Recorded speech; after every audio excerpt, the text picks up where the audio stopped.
Vous avez le micro, monsieur. Oui, non, c'est parce qu'il n'était pas rouge.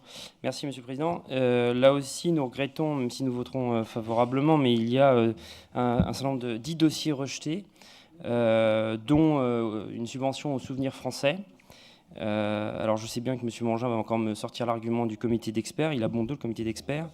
Mais le problème, c'est que nous avons aussi un certain nombre de projets, plus dans ma région, puisqu'en Haute-Marne, il y avait une demande qui avait été faite en début d'année pour une commémoration sur les conflits du 19e siècle, comme c'est d'ailleurs inclus dans le dispositif relatif à la mémoire des conflits, puisqu'il est, je cite, mentionné par ce dispositif, la région Grand Est décide de soutenir les projets culturels, commémoratifs et événementiels permettant de transmettre, de cultiver et de perpétuer la mémoire des conflits armés des 19e et 20e siècles, et en continuant, guerre de 1870, Première et Deuxième Guerre mondiale.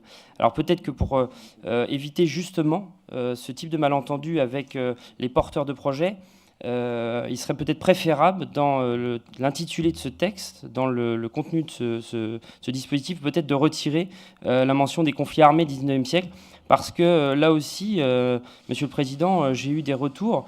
Il n'y a pas que simplement mon groupe qui pense cela. Il y a aussi un certain nombre de porteurs de projets qui nous contactent en disant on ne comprend pas, on a été refusé. Et d'ailleurs, se plaignent bien souvent, ça a été reconnu en commission culture, que les courriers qui sont envoyés de refus, de rejet, ne sont pas toujours très explicites et peuvent laisser planer des soupçons. Et pour éviter justement ce type de soupçons, il serait peut-être préférable d'avoir effectivement retiré sur ce dispositif les conflits armés du 19e siècle. Je vous remercie. On va peut-être